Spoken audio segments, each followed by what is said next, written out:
أعوذ بالله من الشيطان الرجيم بسم الله الرحمن الرحيم الحمد للہ رب العالمین والصلاة والسلام علی نبینا محمد وعلی آلہ وصحبہ اجمعین اما بعد۔ آج ہم آغاز کر رہے ہیں سورہ یونس سے، اور یہ قرآن کریم کی مکی صورتوں میں سے ایک ہے، یعنی کہ یہ وہ صورت ہے جو نبی علیہ الصلوۃ والسلام کے مکہ سے مدینہ کی طرف ہجرت کرنے سے پہلے نازل ہوئی۔ اللہ رب العزت اس صورت میں ارشاد فرماتے ہیں، بسم اللہ الرحمن الرحیم، الف لام را تلک آیات الکتاب الحکیم۔ الف لام را یہ حروف مقطعات ہیں، یہ وہ حروف ہیں جو عربی زبان کے جنہیں ہم حروف تہجی کہتے ہیں، جن سے کوئی لفظ بنتا ہے۔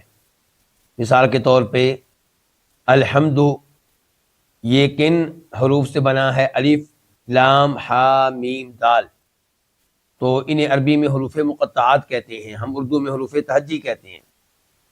تو یہ وہ والے حروف ہیں۔ ان کا معنی کیا ہے؟ ظاہر ہے کہ ان کا معنی نہیں ہوتا، لیکن یہ بے مقصد نہیں ہے۔ قرآن کریم میں کوئی چیز بے مقصد نہیں ہے۔ الحمد جو ہے، اب کوئی کہے کہ الحمد کے الف کا کیا معنی ہے، الحمد کی لام کا کیا معنی ہے، اور الحمد کی ہا کا کیا معنی ہے، الحمد کی میم کا کیا معنی ہے، تو ہمارے پاس کیا جواب ہوگا؟ کوئی معنی نہیں ہے۔ معنی اکٹھا بنے گا کس کا؟ الحمد کا۔ جبکہ یہ حروف جو ہیں یہ صرف حروف ہیں، تو انہیں لانے کا کوئی نہ کوئی مقصد ہے، معنی نہیں ہے، لیکن یہاں پہ لانے کا کوئی نہ کوئی مقصد ہے۔ ان کے ذکر کرنے کے پیچھے کوئی نہ کوئی حکمت ہے۔ کیا حکمت ہے؟ اس بارے میں جو مشہور و معروف قول ہے اور مضبوط قول ہے وہ یہ کہ ان حروف کو لا کر پیغام دیا گیا ان لوگوں کو جو کہتے تھے کہ قرآن اللہ کا کلام نہیں بلکہ کسی بشر کا کلام ہے۔ ان کو پیغام دیا گیا کہ اگر یہ کسی بشر کا کلام ہے تو یہ کلام انہی حروف سے بنا ہے، انہی حروف سے مرکب ہے جن کو تم جانتے ہو، اور عربی کے تم بھی بڑے امام ماسٹر ہو، بڑے فصیح و بلیغ ہو، تو پھر تم بھی انسان ہو، تم بھی ایسا کلام بنا کر لے آؤ۔ گویا کہ ان کو چیلنج دیا گیا ہے ان حروف کے ذریعے کہ ان حروف سے بنا ہوا یہ کلام اگر تم سمجھتے ہو کہ انسان کا ہے تو تم بھی بنا کر لے آؤ۔ تلک آیات الکتاب الحکیم، تلک یہ کیا؟ یعنی کہ یہ آیتیں، یہ آیات الکتاب الحکیم حکمت والی کتاب کی آیتیں ہیں۔ یہاں پہ قرآن کریم کے بارے میں بتایا گیا کہ قرآن کریم کون سی کتاب ہے؟ الحکیم۔ الحکیم کے دو معنی ہو سکتے ہیں، اور دونوں اپنی جگہ پہ درست ہیں۔ ایک یہ کہ حکمت والی کتاب، یعنی کہ ایسی کتاب ہے جس کی ایک ایک بات حکمت پہ مبنی ہے، کوئی ایسی بات نہیں ہے جو حکمت پہ مبنی نہ ہو۔ اور ایسا کیوں نہ ہو؟ کیونکہ صاحب کلام خود حکیم ہے، اللہ تعالی حکیم، تو اللہ کا کلام بھی حکمت والا۔ اور دوسرے نمبر پہ الحکیم کا معنی ہو سکتا ہے کہ محکم، یہ محکم کتاب کی آیتیں ہیں۔ محکم کتاب یعنی کہ وہ کتاب جو محکم ہے، مضبوط ہے، پائیدار ہے، جس کی آیتوں کا آپس میں کوئی اختلاف نہیں ہے، کوئی تناقض نہیں ہے، کوئی تضاد نہیں ہے، کوئی ٹکراؤ نہیں ہے۔ تو قرآن کریم پہلے معنی کے لحاظ سے بھی حکیم ہے، اور دوسرے مفہوم کے اعتبار سے بھی کیا ہے؟ حکیم ہے۔ یعنی کہ یقیناً قرآن کریم کی ایک ایک آیت، ایک ایک جملہ حکمت میں مبنی ہے، اور کوئی شک و شبہ نہیں کہ قرآن کریم کی آیات میں آپس میں کوئی تضاد یا ٹکراؤ نہیں ہے، بلکہ ہر آیت دوسری آیت کی تصدیق اور تائید کرتی ہے۔ افلا یتدبرون القرآن، وَلَوْ كَانَ مِنْ عِنْدِ غَيْرِ اللَّهِ لَوَجَدُوا فِيهِ اخْتِلَافًا كَثِيرًا۔ اللہ تعالیٰ کہہ رہے ہیں کہ قرآن پہ غور نہیں کرتے، اگر قرآن اللہ کے علاوہ کسی اور کا کلام ہوتا تو تضادات سے بھرپور ہوتا، تناقض ہی تناقض اس میں ملتا، ٹکراؤ ہی ٹکراؤ ملتا، جبکہ اس میں ایسا کچھ نہیں ہے۔ اس کا مطلب یہ ہے کہ بشر کا کلام نہیں ہے۔ بشر کا کلام ہوتا تو بشر بھول جاتا کہ 23 سال پہلے جب قرآن بنانا شروع کیا تھا تو وہ پہلی آیت کیا تھی، پہلا حکم کیا تھا۔ اگر یقین نہیں آتا تو آپ مرزا غلام احمد قادیانی کی کتابیں پڑھ کر دیکھ لیں، چونکہ جھوٹا ہے تو اس کی گفتگو میں آپ کو کیا ملے گا؟ تضاد ہی تضاد ملے گا۔ آیت نمبر 2، اکان للناسی، حمزہ کون سا ہے؟ استفہام کا۔ کیا، کانا ہے، للناسی لوگوں کے لیے، عجباً عجیب بات، کون سی بات؟ ان اوحینا کانا کا اسم ہے، عجباً خبر ہے۔ کیا ہے لوگوں کے لیے عجیب بات، کیا ہے لوگوں کے لیے ایک عجیب بات؟ کون سی بات؟ ان اوحینا، کہ ہم نے وحی کی ہے، الی رجل، ایک آدمی کی طرف، منہم، انہی میں سے۔ اچھا کیا وحی کی ہم نے؟ ان انذر الناس، وحی یہ ہے ان انذر الناس، یہ ان تفسیریہ ہے، یہ تفسیر ہے اس وحی کی جو ہم نے کی ہے۔ ان کے انذر، تو ڈرا، یہ اصل میں کیا تھا؟ انذر، را کے نیچے جو کسرہ ہے، زیر ہے، وہ تو آگے ملانے کی وجہ سے، ورنہ لفظ اتنا ہی ہے، انذر، کہ تو ڈرا، الناس، کن کو؟ لوگوں کو، وبشر، اور تو خوشخبری دے، یہ لفظ بھی کیا ہے؟ بشر، یعنی کہ را کے نیچے اصل میں کسرہ یا زیر نہیں ہے، کیوں آئی؟ آگے ملانے کے لیے۔ وبشر، تو خوشخبری دے، الذین، ان لوگوں کو، آمنوا، جو ایمان لائے۔ کیا خوشخبری دے؟ ان لہم، کہ بے شک انہی کے لیے ہے، قدم صدق، سچا مرتبہ، صدق، سچائی والا قدم، مرتبہ، بے شک انہی کے لیے ہے سچا مرتبہ، عند ربہم، ان کے رب کے پاس۔ قال الکافرون، کہا کافروں نے، انا، بے شک، ہذا، یہ کون؟ نا، یہ محمد صلی اللہ علیہ وسلم، قرآن لانے والا۔ ان ہذا، بے شک یہ، لا، البتہ، یقیناً، ساحر، ایک جادوگر ہے، مبین، واضح طور پہ۔ اس آیت کی تفسیر کیا ہے؟ اللہ تعالی نے کہا کہ کتنی عجیب بات ہے کہ ان لوگوں کو تعجب اس بات پہ ہو رہا ہے کہ وہی لانے والا مرد ہے، انسان ہے، بشر ہے، اور انہی میں سے ہے۔ اس میں تعجب والی کون سی بات ہے؟ تعجب والی بات تب ہوتی جب انسانوں کی طرف نبی بنا کر اللہ تعالیٰ کسی فرشتے کو بھیجتا تو لوگ اعتراض کرتے، کہتے بھئی ہم تیرے نقش قدم پہ نہیں چل سکتے، تو اور چیز ہے، ہم اور چیز ہیں، تیرے لیے روزہ رکھنا کوئی مسئلہ ہی نہیں ہے، تیرے لیے جہاد کرنا کوئی مسئلہ ہی نہیں ہے، ہماری بیگم ہے، ہمارے بچے ہیں، ہمیں بھوک لگتی ہے، ہمیں پیاس لگتی ہے، ہمیں تلوار لگے گی تو ہمارا ہاتھ کٹ جائے گا، تو جہاد کر، بھئی ہم کیسے کریں؟ تعجب والی بات یہ ہوتی کہ نبی کوئی فرشتہ ہوتا یا کوئی جن ہوتا یا کوئی اور چیز ہوتا۔ یہاں پہ اللہ تعالیٰ نے نبی بھیجا ہے، بشر، آدمی، لوگوں میں سے، عربوں میں سے، تو اس کے اوپر تعجب والی بات کوئی نہیں تھی، اعتراض والی بات ہی کوئی نہیں تھی۔ اچھا ہم نے نبی بھیجا ہے کس کام کے لیے؟ ان انذر الناس، ہم نے اس نبی کی 2 ڈیوٹیاں لگائی ہیں۔ پہلی ڈیوٹی ہے کہ انذر الناس، کچھ لوگوں کو ڈرانا ہے۔ اچھا ڈرانے سے کیا مراد ہے؟ نعوذ باللہ، جیسے کوئی بچہ باقی بچوں کو ڈراتا ہے اچانک، وہ مراد ہے؟ نہیں نہیں نہیں نہیں، مراد ہے کہ لوگوں کو ڈرانا ہے اس بات سے کہ اگر آپ اللہ کے فرما بردار بندے نہ بنیں، اللہ پہ ایمان نہ لائے، اللہ کے قرآن پہ ایمان نہ لائے، اللہ کے نبی پہ ایمان نہ لائے، آخرت پہ ایمان نہ لائے، تو تمہارا انجام بہت برا ہوگا۔ اللہ تم پہ ناراض ہو جائے گا، اور اللہ ناراض ہو گیا تو تمہیں پھر جہنم میں ڈالا جائے گا۔ تو ان انذر الناس، کہ تو لوگوں کو ڈرا ہے، مراد کیا ہے؟ کون سے لوگوں کو؟ کافروں کو۔ ڈرانا کس سے ہے؟ جہنم کی آگ سے. ڈرانا کس سے ہے؟ اللہ کے غضب سے. اور دوسری ڈیوٹی کیا ہے؟ اچھا ایک ڈیوٹی ہے کہ آپ نذیر بن جائیں، دوسری ڈیوٹی کیا ہے کہ آپ بشیر بن جائیں. تو آپ خوشخبری دینی ہے کن کو؟ اہل ایمان کو، جو ایمان لے آئیں، جو ان تمام چیزوں پہ ایمان لے آئیں جن پہ ایمان لانا واجب ہے. ان کو آپ خوشخبری دیں کہ بے شک انہی کے لیے ہے سچا مرتبہ ان کے رب کے پاس، یعنی کہ ان کو جنت ملے گی، اللہ عظیم الشان مقام دے گا ان کو، اللہ بڑی عزت دے گا ان کو. تو کافروں نے کہا اس آدمی کے آنے پہ جو انہی میں سے ہے کہ یہ تو واضح طور پہ کیا ہے؟ جادوگر ہے. اللہ رب العزت بتا رہے ہیں کہ ان کو اس نعمت پہ اللہ کا شکر ادا کرنا چاہیے تھا کہ اللہ نے ان کی رہنمائی کے لیے، ان کو جہنم سے بچانے کے لیے، جنت میں جگہ دینے کے لیے ایک آدمی بھیجا، انہی میں بھیجا، ان کی زبان میں بھیجا.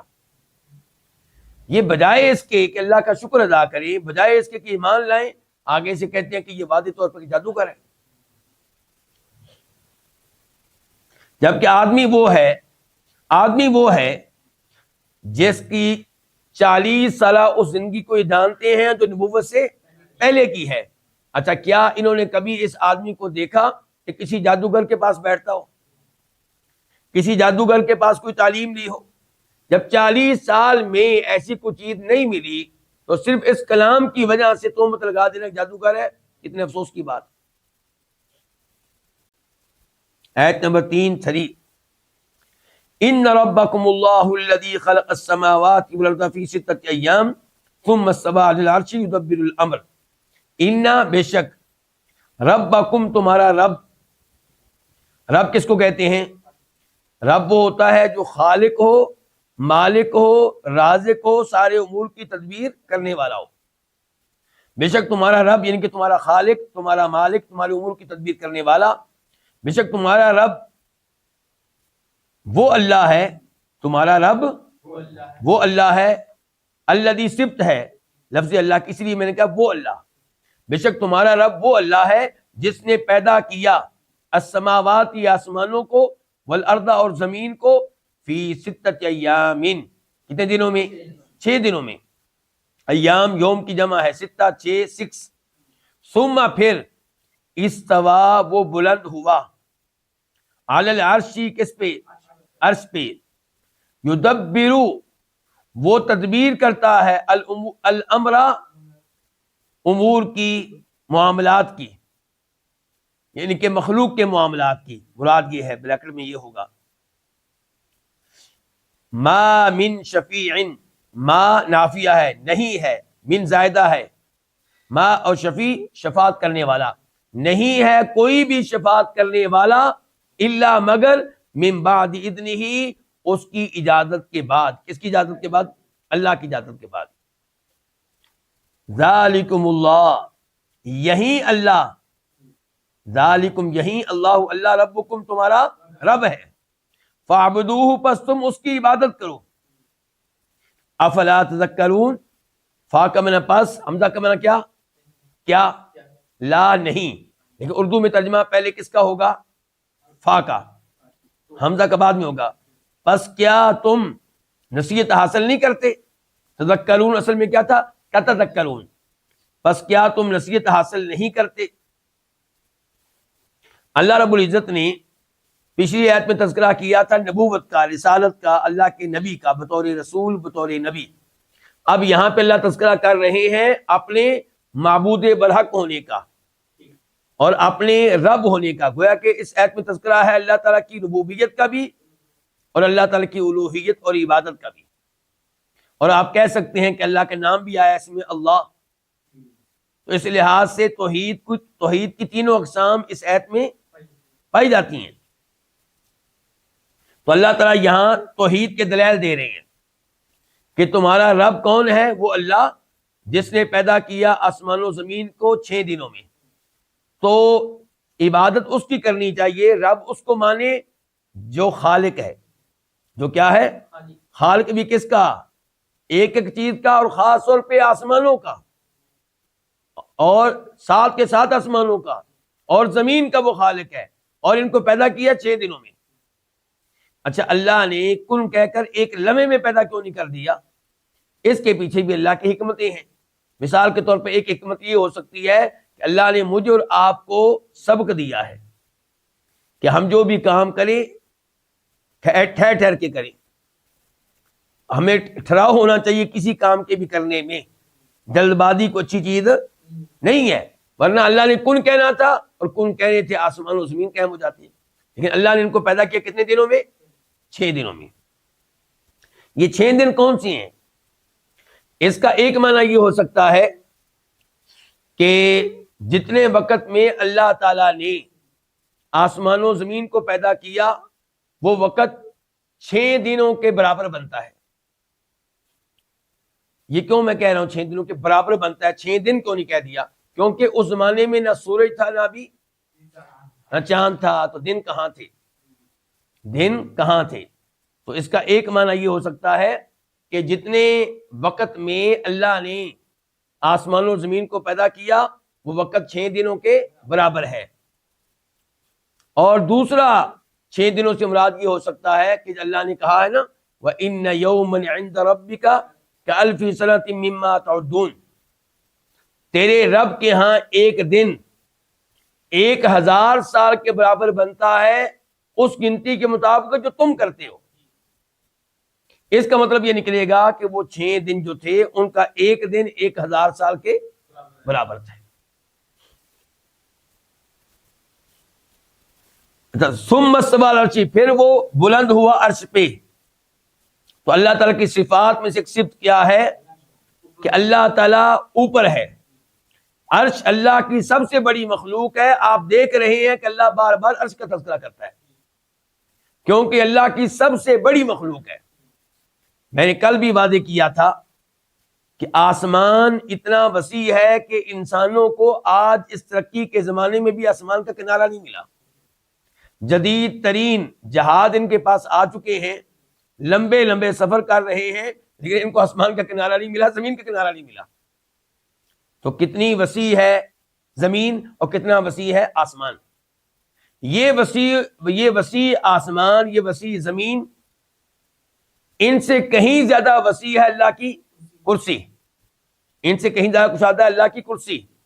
یہ وسیع کرسی جو اتنی وسیع ہے، اتنی کشادہ ہے کہ آسمانوں سے بڑی، زمین سے بڑی، یہ عرش کے مقابلے میں کوئی حیثیت نہیں رکھتی. عرش اتنی بڑی مخلوق ہے. تو اللہ تعالیٰ اس عرش کے اوپر ہے. اللہ تعالیٰ اس عرش کے اوپر ہے، اس حال میں کہ عرش کا خالق اللہ ہے، اس حال میں کہ عرش اپنے وجود کے لیے اللہ کا محتاج ہے. اللہ تعالیٰ اپنے وجود کے لیے نہ عرش کا محتاج ہے نہ کسی اور چیز کا محتاج ہے. اچھا، اللہ عرش کے اوپر مستوی ہے، اس کی تفصیلات، اس کی کیفیت کون بتائے گا آپ میں سے؟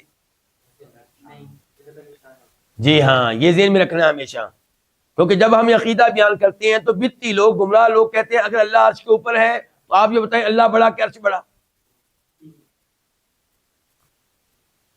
ایسی بات پہلے بھی کسی نے کہی تھی تو صحیح عقیدہ رکھنے والے عالم دین نے جواب دیا تھا کہ بھائی یہ سوال ہم سے نہ کریں گے، اللہ سے کریں. یہ ہم نے نہیں کہا کہ اللہ تعالیٰ اس کے اوپر ہے، وہ خود اس اللہ نے بتایا. یہ اگر آپ اس عقیدے پہ مطمئن نہیں ہیں تو یہ اعتراضات کس پہ کریں؟ اللہ پہ کریں. نعوذ باللہ من ذالک. تو اللہ تعالیٰ عرش کے اوپر ہے اور اس کیفیت کے بارے میں نہ سوال کرنا چاہیے اور نہ کیفیت کے بارے میں سوچنا چاہیے. امام مالک رحمہ اللہ اور دیگر سلف سے ثابت ہے کہ ان کے پاس یہ سوال کرنے والے آئے تو انہوں نے کیا جواب دیا؟ مثال کے طور پہ امام مالک نے کیا کہا؟ الاستواء معلوم، استواء کا معنی ہمیں عربی میں پتا ہے بلند ہونا، والکیف مجہول، کیفیت کیا ہے نامعلوم، والسؤال والبدعہ، سوال اس کے بارے میں کیفیت کے بارے میں کرنا کہ اللہ اس کے اوپر کیسے ہے، یہ سوال کرنا بدعت ہے. والایمان بواجب، لیکن اس بات سے ایمان لانا واجب ہے کہ اللہ اس کے اوپر مستوی ہے. یدبر الامر، اللہ عرش کے اوپر مستوی ہے اور ساری مخلوق کے سارے امور کی تدبیر کرتا ہے. یعنی کہ ابھی میں نے کپڑے پہنے ہوئے ہیں، آپ نے کپڑے پہنے ہوئے، کس نے دیے؟ اللہ نے. میری سانس چل رہی ہے، آپ کی چل رہی ہے، کون چلا رہا ہے؟ اللہ تعالیٰ. ہم میں سے کئی شادی شدہ ہیں، ان کو بیگم کس نے دی ہے؟ کئی کے پاس اولاد ہے، کس نے دی ہے؟ اللہ نے. کئی کے پاس گھر ہے، کس نے دیا ہے؟ اللہ نے. جو رینٹ پہ رہ رہے ہیں ان کو بھی گھر کس نے دیا؟ اللہ نے. یعنی کہ ہمارا کان صحیح کام کر رہا ہے، آنکھیں صحیح کام کر رہی ہیں، ہمارا معدہ کھانا کب ہضم ہو، اور کب یہ کھانا کا جو گندگی تیار ہوتی ہے وہ باہر نکلے، یہ سارے امور کی تدبیر کرنے والا کون ہے؟ اللہ تعالیٰ۔ اس کے بعد یہ کہ اللہ تعالیٰ کے ہاں کوئی بھی شفاعت نہیں کر سکتا مگر اس کی اجازت کے بعد۔ من ذا الذی یشفع عنده الا باذنہ۔ اس میں دو چیزیں ہمیں یہاں سے معلوم ہوئی۔ ایک یہ کہ اللہ کے ہاں شفاعت ہو سکے گی لیکن اللہ کی اجازت کے بعد، اور دیگر آیات و احادیث سے ثابت ہوتا ہے کہ اللہ اجازت کن کے حق میں دے گا؟ جن پہ اللہ راضی ہوگا، جن پہ راضی ہوگا، ان کے اللہ راضی ہوگا کہ ان کے لیے شفاعت ہو سکتی ہے، کم از کم شفاعت کے لائق ہیں۔ اور شفاعت کرنے والا تب شفاعت کر سکے گا جب اسے اللہ شفاعت کرنے کی اجازت دے گا۔ اور دیگر آیات سے یہ بھی پتہ چلتا ہے کہ مشرکین کے حق میں، کفار کے حق میں روز قیامت کوئی شفاعت نہیں ہو سکے گی۔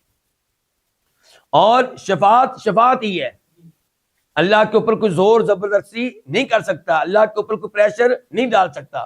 اللہ کے ہاں شفاعت کا تصور یہ ہے کہ جس کو اللہ خود معاف کرنا چاہتا ہوگا تو اللہ تعالیٰ اس کے حق میں اپنے کسی نیک بندے کو شفاعت کی اجازت دے گا تاکہ شفاعت کرنے والے کو عزت مل سکے۔ ایسا نہیں ہے کہ اللہ تعالیٰ کے ہاں کوئی شفاعت کرے اور اللہ تعالیٰ پریشان ہو جائے، نعوذ باللہ کہ اب اس نے شفاعت کر دی ہے، میں تو اس کو معاف نہیں کرنا چاہتا تھا لیکن اب میں نہ اس کو ٹال سکتا ہوں، نہ یہ میں کدھر جاؤں، نعوذ باللہ۔ ایسا کچھ نہیں ہے، ایسا کچھ نہیں ہے۔ اللہ تعالیٰ کو کوئی بھی مجبور نہیں کر سکتا۔ اللہ نے نوح علیہ السلام کی شفاعت ان کے بیٹے کے حق میں نہیں مانی تھی اور رد کر دی تھی، الٹا نوح علیہ السلام کو معافی مانگنا پڑی۔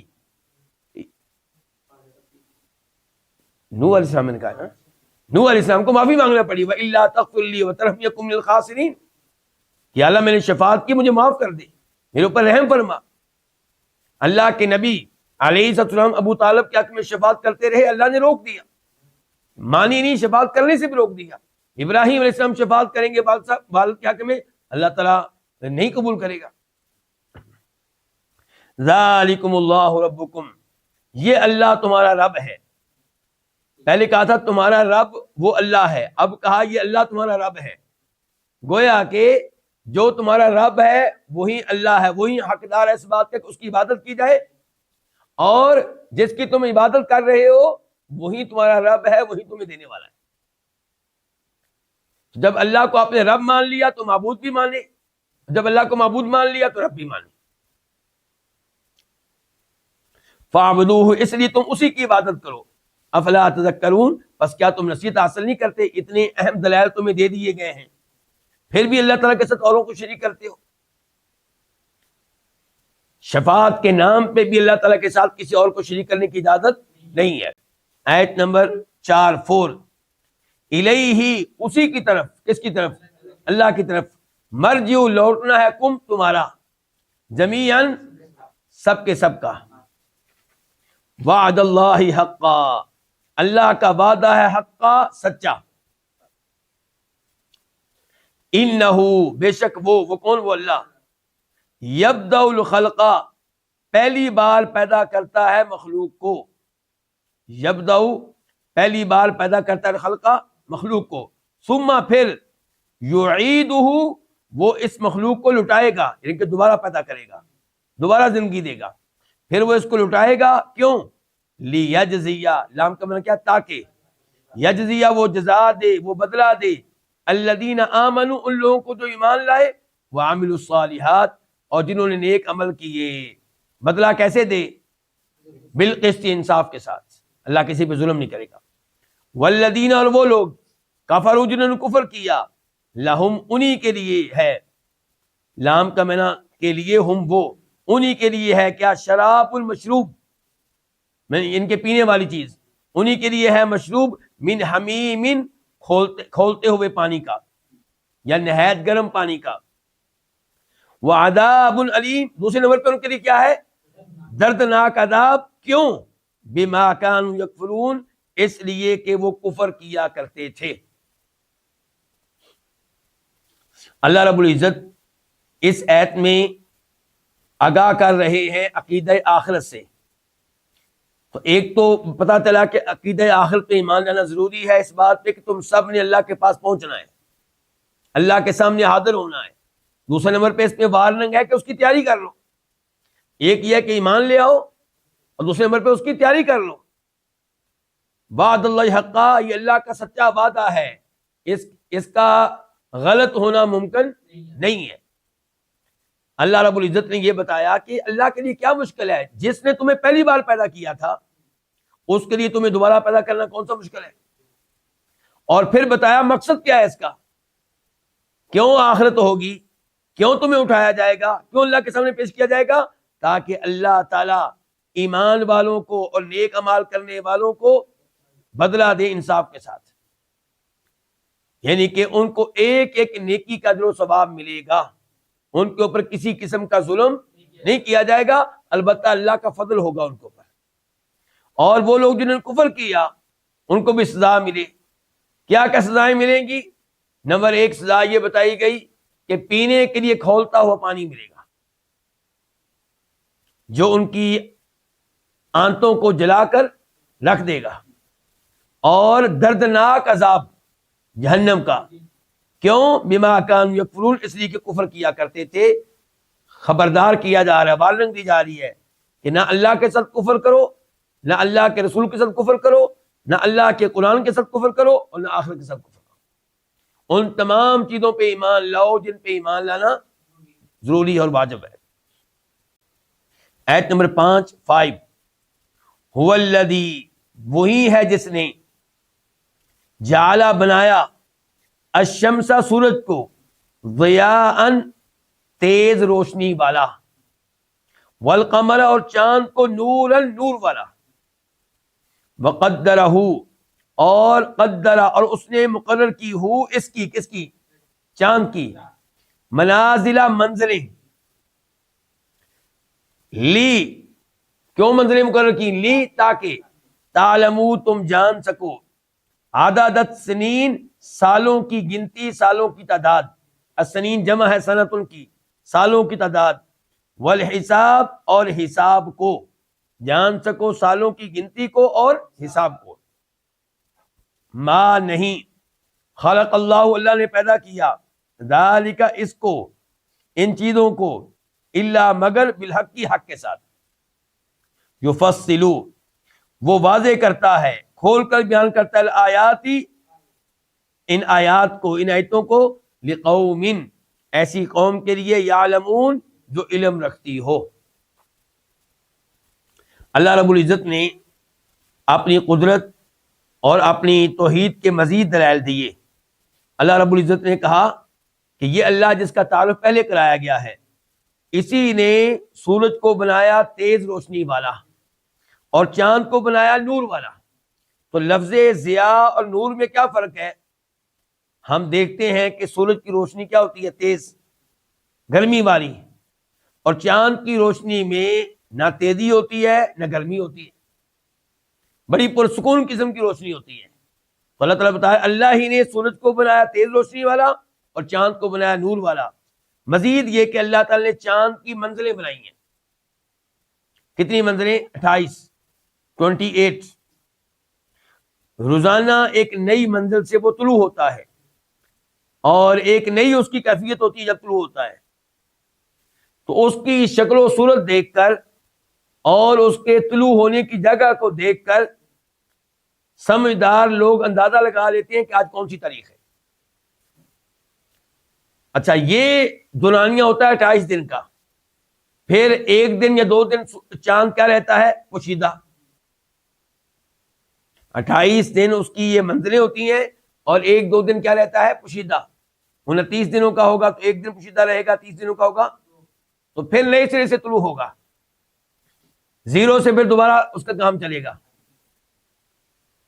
تو اس طرح ہر انسان کو معلوم ہو جائے گا کہ اب مہینہ مکمل ہو گیا ہے۔ جب ایسے 12 مہینے گزر جائیں گے تو پھر انسان کہے گا لو جی سال پورا ہو گیا۔ تو سالوں کی گنتی معلوم ہوتی ہے چاند کی اس حرکت سے، چاند کی ان 28 منزلوں سے، اور دیگر امور کا حساب بھی چاند کے ذریعے ہوتا ہے۔ مثال کے طور پہ حج کا بار ہے، سورج کے ذریعے معلوم نہیں ہوگا، کس کے ذریعے معلوم ہوگا؟ چاند کے ذریعے۔ عدت والی عورت جس کا خاوند فوت ہو گیا ہے، اس کے 4 مہینے 10 دن کب مکمل ہو رہے ہیں؟ کس کے ذریعے معلوم ہوگا؟ چاند کے ذریعے۔ آپ سے کسی نے قرض لیا ہے 2 سال کے لیے، 3 سال کے لیے، یہ آپ کو کیسے پتا چلے گا؟ چاند کے ذریعے۔ یعنی کہ آج تو آپ کے پاس موبائل ہے، کیلنڈر ہے، جب یہ چیزیں نہیں ہوتی تھی۔ ما خلق اللہ ذلک الا بالحق، اللہ نے یہ چیزیں پیدا کی حق کے ساتھ۔ کیا مطلب حق کے ساتھ؟ یعنی کہ فضول پیدا نہیں کی، ہر چیز کے پیچھے کوئی نہ کوئی حکمت ہے، کوئی نہ کوئی فائدہ ہے۔ سورج کو پیدا کیا، چاند کو پیدا کیا، ان کے 28 منزلیں مقرر کی، ان تمام چیزوں کے پیچھے کئی ایک حکمتیں ہیں۔ کوئی بھی کام اللہ کا لغو، بے فائدہ اور بے حکمت نہیں ہے۔ اللہ تعالیٰ اپنی آیتوں کو کھول کر بیان کرتا ہے ان لوگوں کے لیے جو علم رکھتے ہیں، یعنی کہ جو علم رکھتے ہیں، غور کرتے ہیں، ان کو ان چیزوں سے معلومات ملتی ہیں اور پھر وہ اللہ کی قدرت کو سمجھتے ہیں اور ایمان لے آتے ہیں۔ آیت نمبر 6 اِنَّا بے شک فی اختلاف اللیل والنہار، رات اور دن کے بدلنے میں، اختلاف بدلنا، لیل رات، نہار دن، بے شک رات اور دن کے بدلنے میں، وما اور اس چیز میں، ما کا عطف ہے کس کے اوپر؟ اختلاف کے اوپر۔ یعنی کہ نمبر 1 بے شک رات اور دن کے بدلنے میں، نمبر 2 اور ان چیزوں میں جن کو اللہ نے پیدا کیا آسمان و زمین میں، کیا ہے؟ لآیات، البتہ کئی نشانیاں ہیں، آیات جمع ہے آیت، البتہ کئی نشانیاں ہیں، لقوم، ایسی قوم کے لیے، یتقون، جو تقوی اختیار کرتی ہو، جو ڈرتی ہو۔ اس آیت کی تفسیر کیا ہے؟ رات اور دن کا آنا جانا صدیوں سے اللہ کا سسٹم چل رہا ہے کہ رات پھر دن اور پھر رات پھر دن، یعنی کہ ایک سسٹم چل رہا ہے بڑے نظام کے ساتھ، اور اس میں کبھی گڑبڑ نہیں ہوتی۔ تو یہ اللہ کی بہت بڑی قدرت ہے۔ اللہ تعالیٰ کے اوپر ایمان لانے کے لیے اور یہ جاننے کے لیے کہ اس اللہ کا کوئی اور شریک نہیں ہو سکتا، یہ نشانی کافی ہے۔ رات اور دن کا سسٹم کامیابی سے کب سے چل رہا ہے، اور پھر کیا، کبھی اللہ تعالیٰ کا رات کو لمبا کر دینا دن کے مقابلے میں، اور کبھی دن کو لمبا کر دینا رات کے مقابلے میں۔ تو یہ ان میں نشانیاں ہیں، اور ایسے ہی ان چیزوں میں جن کو اللہ نے آسمان و زمین میں پیدا کیا۔ آسمانوں میں مثال کے طور پہ اللہ کے فرشتے، آسمانوں میں سورج اوپر ہی ہے نا، چاند، ستارے، ان تمام چیزوں میں نشانیاں ہیں اللہ کی قدرت کی اور اللہ کے ایک ہونے کی۔ زمین کی طرف آ جائیں، جانور، درخت، سمندر، دریا، پہاڑ اور کتنی ہی مخلوقات، تو یہ تمام چیزیں جو ہیں ان میں نشانیاں ہیں اللہ رب العزت کی قدرت کی، اللہ تعالیٰ کے ایک ہونے کی، لیکن یہ پتہ اسی کو چلے گا جو اللہ سے ڈرنے والا ہو۔ آیت نمبر 7 ان الذین، بے شک وہ لوگ، لا یرجون، جو نہیں امید رکھتے، لقاءنا، ہماری ملاقات کی، نہ ہماری لقاء ملاقات، وردو، واو کا معنی کیا؟ اور، ردو، اور وہ راضی ہو گئے، خوش ہو گئے، بالحیات دنیا، دنیاوی زندگی پہ، وطمئنوا، واو کا معنی کیا؟ اور، اطمئنوا، مطمئن ہو گئے، بہا، اس پہ، کس پہ؟ دنیاوی زندگی پہ، والذین، اور وہ لوگ، ہم، جو، عن آیاتنا، ہماری آیتوں سے، غافلون، غافل ہیں، اولئک، یہی لوگ ہیں کہ مأواہم، جن کا ٹھکانہ، النار، آگ ہی ہے، بما کانوا یکسبون، ان اعمال کی وجہ سے جو وہ کمایا کرتے تھے۔ اعمال کا لفظ بریکٹ میں آ جائے گا، با وجہ، سبب، اور ما کیا؟ مصدریہ، ان اعمال کی وجہ سے، یا پھر موصولہ بھی بنا سکتے ہیں، پھر آپ ترجمہ کریں گے جو، ان اعمال کی وجہ سے جو وہ کمایا کرتے تھے، کانوا تھے، یکسبون، کماتے۔ تو ان سے آغاز ہوا تھا آیت نمبر 7 کا 7 کا، ان کا اسم ہے، الذین، اور خبر ہے، اولئک مأواہم النار، اس لیے دونوں آیتوں کا ترجمہ میں نے ایک ساتھ کر دیا، کیونکہ یہ بعد والی آیت پہلی آیت کی تکمیل ہے۔ اللہ رب العزت نے یہاں پہ وعدے کیا کہ وہ لوگ جو ہماری ملاقات کی امید نہیں رکھتے، ان کے آخرت پہ ان کو یقین نہیں ہے، وہ سمجھتے ہیں کہ مر گیا تو کہانی ختم، دوبارہ ہمیں اٹھایا نہیں جائے گا، کوئی حساب کتاب نہیں ہوگا، کوئی جنت جہنم نہیں ہے۔ فرمایا بے شک وہ لوگ جو ہماری ملاقات کی امید نہیں رکھتے اور دنیاوی زندگی پہ مطمئن ہو گئے، دنیاوی زندگی پہ راضی ہیں۔ کیوں راضی نہ ہو؟ وہ اس لیے راضی، ان کو پتا ہے کہ آگے کچھ بھی نہیں ہے، دنیا ہی دنیا ہے، یہاں یاشی کر لو جتنی کرنی ہے، انجوائے کر لو جتنا کرنا ہے، وَاطْمَأَنُّوا بِهَا، اور جو مطمئن ہو گئے ہیں دنیاوی زندگی پہ، اور وہ جو ہماری ایتوں سے غافل ہیں۔ یہ چار چیزیں ذکر ہوئی ہیں۔ وہ لوگ جو ہماری ملاقات کی امید نہیں رکھتے آخرت پہ، نمبر 2 دنیاوی زندگی پہ خوش ہیں، نمبر 2 مطمئن ہے، نمبر 3 مطمئن ہے، نمبر 4 اور وہ جو ہماری ایتوں سے غافل ہیں۔ اچھا ایتیں کون سی؟ دونوں ایتیں ہو سکتی ہیں، آیات شرعیہ بھی، آیات کونیہ بھی۔ آیات شرعیہ قرآن، اللہ کے نازل کردہ کلام، اور آیات کونیہ کائنات میں پھیلی ہوئی اللہ کی نشانیاں، یہ سورج، یہ چاند، یہ رات دن کا آنا۔ اور وہ لوگ جو ہماری ایتوں سے غافل ہیں، ان پہ غور نہیں کرتے، ان پہ توجہ نہیں دیتے، ان کے ذریعے رب تک پہنچنے کی کوشش نہیں کرتے، یہی وہ لوگ ہیں جن کا ٹھکانہ آگ ہے، جہنم ہے، ان اعمال کی وجہ سے جو وہ کماتے تھے، کفر کرتے تھے، شرک کرتے تھے۔ آگے تذکرہ ہو رہا ہے اب اہل ایمان کا، یہ انجام ذکر ہوا ہے کن کا؟ اہل کفر کا، جو ابھی ہم پڑھ کر ہٹے ہیں۔ اب آگے تذکرہ اہل ایمان کا اور ان کا انجام، آیت نمبر 9 اور 10 میں۔ تو آیت نمبر 9 پہلے پڑھتے ہیں 9، ان الذین آمنوا، بے شک وہ لوگ جو آمنو ایمان لائے، وعملوا الصالحات اور جنہوں نے نیک عمل کیے، یہدی ہدایت دے گا، ہم ان کو، یہدی ہدایت دے گا، رہنمائی کرے گا، ہم ان کی، کون؟ ربہم، ان کا رب۔ کیوں؟ بِایمانہم، ان کے ایمان کی وجہ سے۔ تجری، چلتی ہیں، بہتی ہیں، چلتی ہیں، من تحتہم، ان کے نیچے سے، الانہار، نہریں، بہتی ہوں گی ان کے نیچے سے نہریں، فی جنات النعیم، نعمتوں والے باغات میں۔ النعیم نعمت، جنات باغات، جنات جمع ہے جنت ان کی۔ تو یہاں پہ اللہ نے تذکرہ کیا اہل ایمان کا، جو ایمان لاتے ہیں اللہ پہ، آخرت پہ، اللہ کے رسول پہ، قرآن پہ، تقدیر پہ، اور پھر وہ نیک عمل کرتے ہیں۔ ان میں 2 چیزیں پائی جاتی ہیں، ایمان بھی اور نیک عمال بھی۔ تو ان کا رب ان کی رہنمائی کرے گا ان کے ایمان کی وجہ سے۔ یہاں رہنمائی کے 2 معنی ہو سکتے ہیں۔ ایک معنی یہ کہ ان کا رب ان کی رہنمائی کرے گا دنیا میں، ایمان لانے کی وجہ سے اللہ ان کو جنت کے راستے پہ لگائے گا، جہنم کے راستے سے بچا کر رکھے گا، نیک عمال کرنے کی توفیق دے گا۔ اور دوسرا اس کا مفہوم ہو سکتا ہے کہ آخرت میں اللہ ان کی رہنمائی کرے گا اور اللہ کی رہنمائی کی وجہ سے جنت میں پہنچ جائیں گے، ورنہ منافق لوگ پہنچ نہیں سکیں گے۔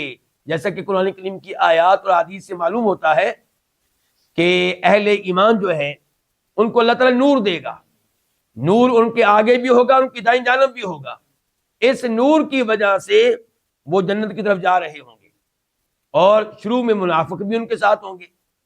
اب منافق ان سے کہیں گے کہ تم آگے جا رہے ہو یہ نور کی روشنی میں، ہمیں بھی ساتھ لے کر چلو، ہم بھی تمہاری طرح مسلمان بھائی ہیں تمہارے۔ تو وہ کہیں گے التمسوا وراءکم، نور چاہیے تو پیچھے جاؤ۔ تو پھر ان کے مابین دیوار قائم کر دی جائے گی، اس دیوار کا وہ حصہ جدھر منافق ہوں گے وہ عذاب ہوگا، اور وہ حصہ جدھر اہل ایمان ہوں گے وہ رحمت ہوگا۔ تو اب رہنمائی کس نے کی؟ اللہ نے، اللہ نے نور دیا، اللہ نے رہنمائی کی، جس کے پیچھے چل کے جنت میں پہنچ جائیں گے۔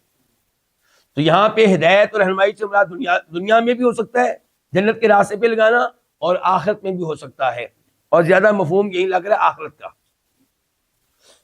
کہ بے شک وہ لوگ جو ایمان لائے، جنہوں نے نیک عمل کیے، ان کا رب ان کی رہنمائی کرے گا بِایمانہم، کیوں؟ ان کے ایمان کی وجہ سے۔ یعنی کہ ایمان لانا یہ بہت عظیم چیز ہے، اس کی وجہ سے اللہ تعالیٰ مزید رہنمائی کرے گا، اور ان کے نیچے سے نہریں بہتی ہوں گی نعمتوں والی جنت میں۔ نعمتوں والی جنت یعنی کہ وہ جنت جس میں نعمتیں ہی نعمتیں ہیں، اور نعمتیں بھی بڑی عظیم۔ فرماتے ہیں نبی علیہ السلام، مسلم شریف کی حدیث ہے کہ اللہ تعالیٰ نے کہا کہ میں نے اپنے بندوں کے لیے وہ نعمتیں تیار کی ہیں جنت میں جو کسی آنکھ نے آج تک دیکھی نہیں، کسی کان نے سنی نہیں، اور کسی دل میں ان کا تصور نہیں آ سکتا۔ فلا تعلم نفس ما اخفی لهم من قرۃ اعین۔ آیت نمبر 10 دعواہم، ان کی پکار، دعویٰ پکار، ہم ان کی، جن کی؟ اہل ایمان کی، اہل جنت کی، ان کی پکار فیہا، ان میں، کن میں؟ جنتوں میں، کیا ہوگی؟ سبحانکا، تو پاک ہے، سبحانہ پاک ہے کا تو، اللہم اے اللہ، وتحیتہم، اور ان کی آپس کی دعا، اور ایک دوسرے کو ان کی زندہ رہنے کی دعا، فیہا، ان جنتوں میں کیا ہوگی؟ سلام، سلامتی ہو، وآخر دعواہم، اور آخر اختتام، خاتمہ، دعواہم، ان کی دعا کا اختتام یہ ہوگا کہ ان اصل میں تھا انہو، ان اصل میں کیا تھا؟ انہو، انا بے شک، اور ہو ضمیر شان ہے، بے شک بات یہ ہے، بے شک حقیقت یہ ہے، اور ان کی دعا کا اختتام یہ ہوگا کہ بے شک حقیقت یہ ہے کہ الحمد، تمام تعریفیں، للہ، اللہ تعالیٰ کے لیے ہے، رب العالمین، جو تمام جہانوں کا رب ہے۔ اللہ رب العزت نے اس آیت میں بتایا ہے کہ یہ لوگ جو جنت میں ہوں گے ان کی پکار کیا ہوگی، وہ کیا پڑھتے رہیں گے وہاں پہ؟ اللہ کی تسبیح بیان کریں گے اور اللہ کی حمد بیان کریں گے، جیسا کہ مسلم شریف میں آتا ہے یلہمون التسبیح والحمد، کہ اللہ کی تسبیح اور اللہ کی حمد ان کی زبانوں پہ جاری ہوگی، ان کے محنت کیے بغیر۔ جیسے دنیا میں میں اور آپ سانس لیتے ہیں، اس کے لیے ہمیں کچھ کرنا پڑتا ہے، ایسے ہی ان کو روزے قیامت جنت میں اللہ کی حمد بیان کرنے کے لیے، تسبیح بیان کرنے کے لیے کچھ نہیں کرنا پڑے گا۔ دنیا میں جیسے ہم سانس لیتے ہیں، ایسے ان کی زبان پہ ترانے جاری ہوں گے اللہ کی حمد کے، اللہ کی تسبیح کے۔ تو یہاں پہ اللہ نے کہا سبحانک اللہم، یہ وہ کہیں گے پاک ہے تو اے اللہ، وتحیتم فیہا سلام، تحیہ یہ حیاتن سے ہے، ایک دوسرے کو زندگی کی دعا دینا، تو وہ جو ایک دوسرے کو زندہ رہنے کی دعا دیں گے کہ آپ ہمیشہ سلامت رہیں، وہ کیا ہوگی؟ سلام۔ تو السلام علیکم جو ہم کہتے ہیں دنیا میں، یہ وہی ہے جو اہل جنت کہیں گے ایک دوسرے کو۔ وآخر دعواہم، اور ان کی دعا کا اختتام اس بات پہ ہوا کرے گا الحمدللہ رب العالمین، یعنی کہ اس آیت کے پہلے جملے میں آ گیا کہ وہ اللہ کی تسبیح بیان کریں گے، دوسرے جملے میں کیا آ گیا؟ اللہ کی حمد بیان کریں گے، اور یہی کچھ حدیث میں آیا ہے کہ ان کی زبانوں پہ اللہ کی تسبیح اور حمد کے ترانے جاری ہوں گے بغیر کسی محنت کے۔ تو اس سے پتہ چلا کہ اگر ہم بھی اہل جنت میں سے بننا چاہتے ہیں تو وہی کچھ دنیا میں کریں جو اہل جنت میں کریں گے۔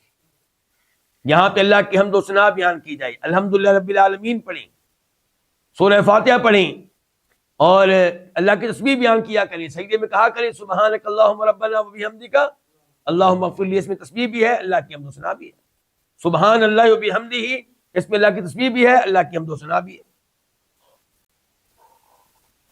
آیت نمبر 11 ولو، اور اگر، یعجل جلدی دے، اللہ تعالی، للناسی لوگوں کو، الشر برائی، اگر اللہ تعالی لوگوں کو برائی جلدی دے، استعجالہم بالخیر،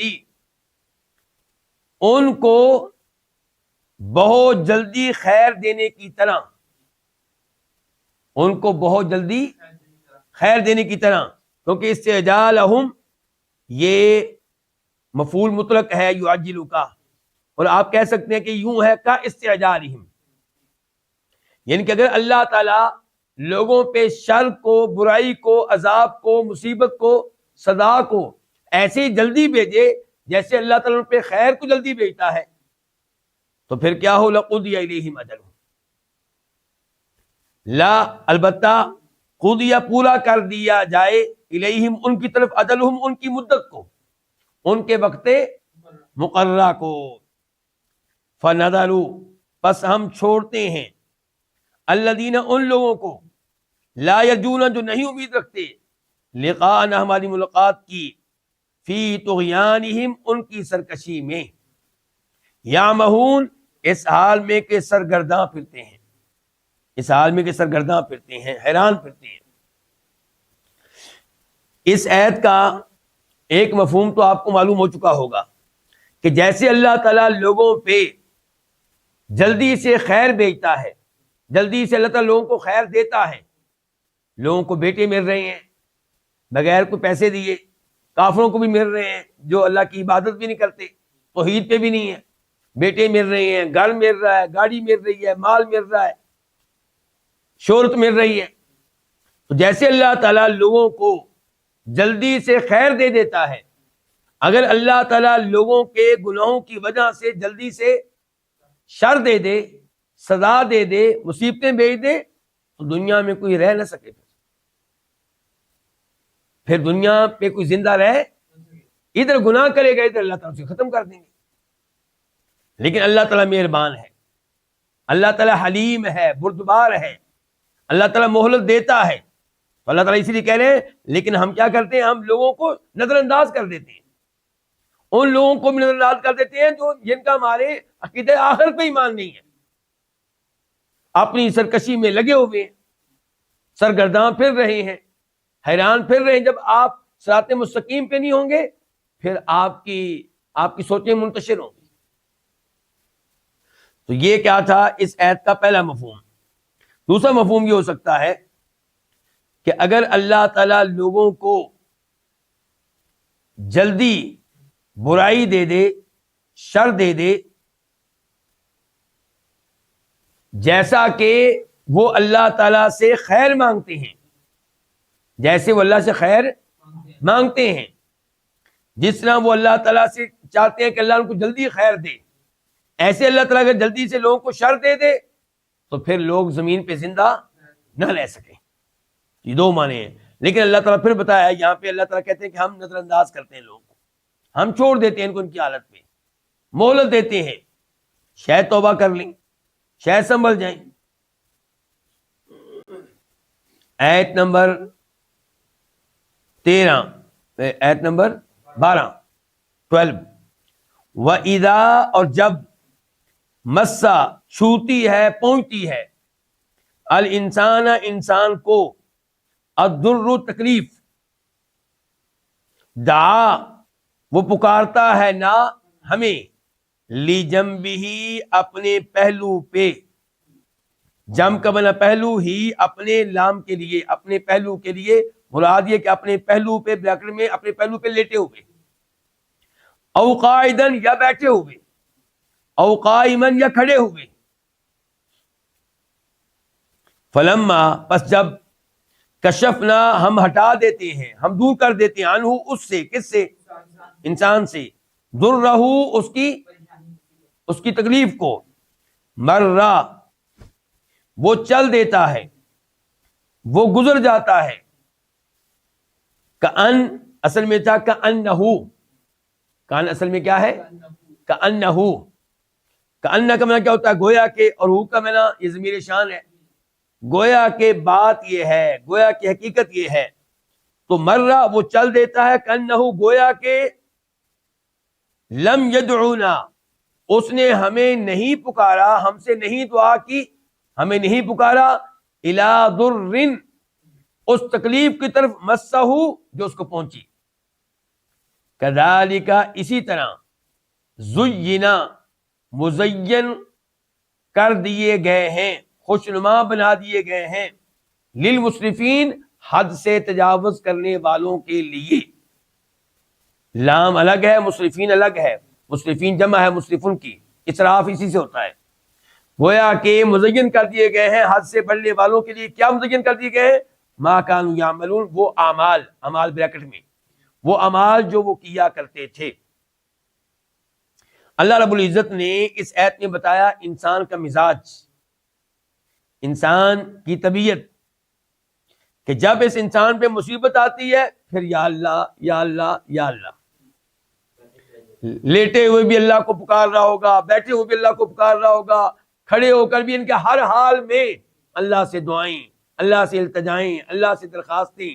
کبھی تہجد کے ٹائم، کبھی آفس میں جاتے ہوئے، کبھی آفس سے واپس آتے ہوئے، کبھی آفس میں، کبھی سوتے ہوئے، کبھی نیند کے بعد اٹھتے ہی فوراً، ان کے ہر وقت اللہ سے درخواستیں کر رہا ہوگا. جب پھنس جاتا ہے، جب مصیبت آتی ہے، اور جب ہم مصیبت کو دور کر دیتے ہیں تو پھر اس کا اللہ کے ساتھ تعلق کیا ہوتا ہے؟ گویا کہ اس پہ نہ کبھی کوئی مصیبت آئی، نہ کبھی اس نے اللہ سے کبھی دعا کی. گویا کہ کبھی اس نے اللہ سے دعا کی نہیں تھی، یوں اللہ سے اعراض کرتا ہے. پھر نہ کوئی نماز، نہ کوئی روزہ، نہ کوئی تلاوت، نہ کوئی اذکار. فرمایا اسی طرح مزین کر دیے گئے ہیں اسراف کرنے والوں کے لیے، حد سے گزرنے والوں کے لیے وہ اعمال جو وہ کیا کرتے تھے. یعنی کہ جس طرح انسان اس بات پہ مطمئن ہے کہ مصیبت آئے تو اللہ سے رجوع، مصیبت چلی جائے تو اللہ کو بھول جانا، جیسے انسان اس کے اوپر مطمئن ہے یہ چیز اس کے لیے خوشنما بنا دی گئی ہے، اسی طرح حد سے تجاوز کرنے والوں کے لیے ان کے دیگر جرائم خوشنما بنا دیے گئے ہیں. وہ اپنے جرائم پہ مطمئن ہیں اور سمجھتے ہیں کہ ہم اچھی زندگی گزار رہے ہیں. اچھا، یہاں پہ ایک سوال ہے، وہ یہ کہ الانسان سے مراد کون ہے؟ ایک تو یہی ہے جو میں نے ابھی تفسیر بیان کی ہے، اس کے لحاظ سے انسان سے مراد کون تھا؟ ہر کوئی، کافر بھی مسلمان بھی. اور ایک تفسیر یہ ہے کہ نہیں، انسان سے مراد صرف کافر ہے. یہ انسان جس کا یہاں پہ تذکرہ ہو رہا ہے یہ کون ہے؟ کافر ہے.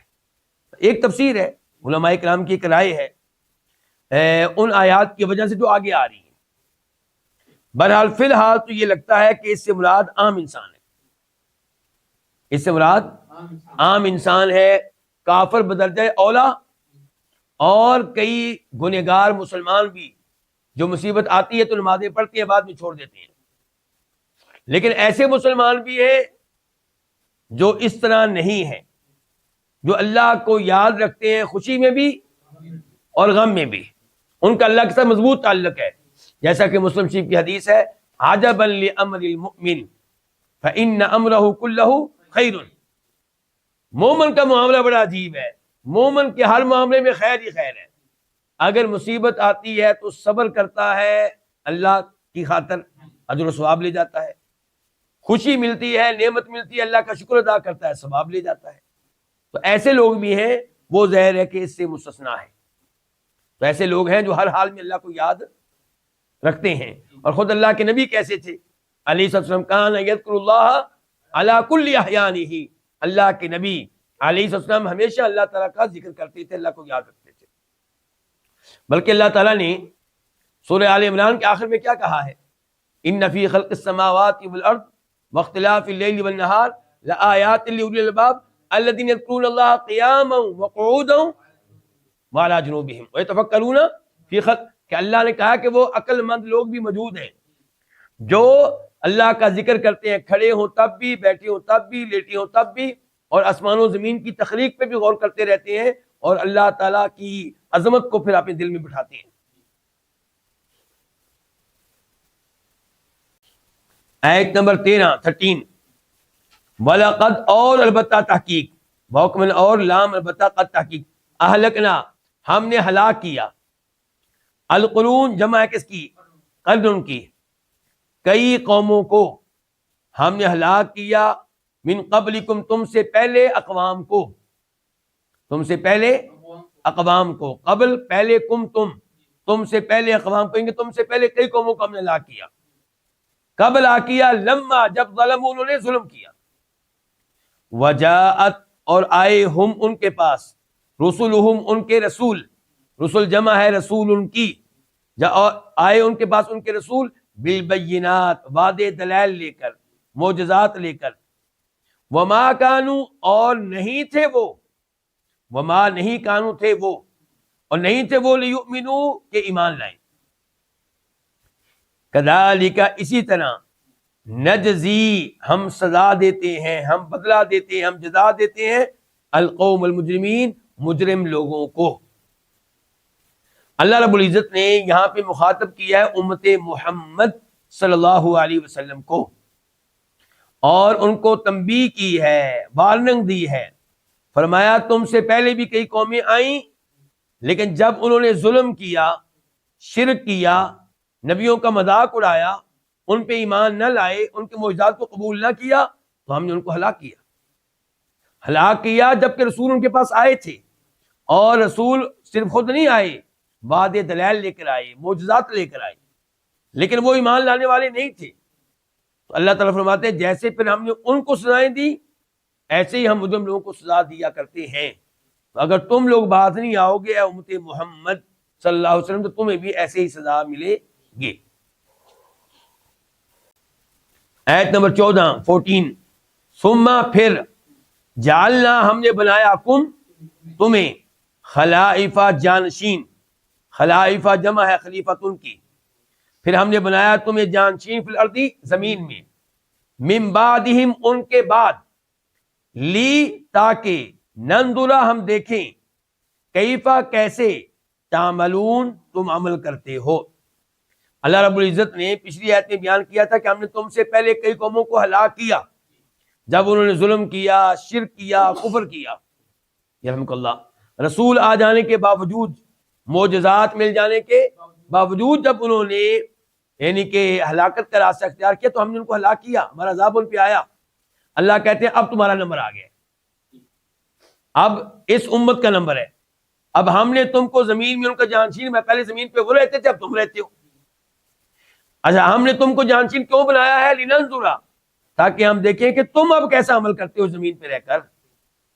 تم اگر انہی کی ان کے نقش قدم پہ چلو گے تو جیسے ان پہ عذاب آیا تھا ایسے تم پہ عذاب آئے گا۔ آیت نمبر 15 وَإِذَا اور جب تتلا تلاوت کی جاتی ہیں علیہم ان پہ، آیاتنا ہماری آیتیں، آیاتنا ہماری آیتیں، بینات اس حال میں کہ واضح، قالا کہتے ہیں، الذین وہ لوگ، لا یرجون جو نہیں امید رکھتے، لقاءنا ہماری ملاقات کی، کیا کہتے ہیں؟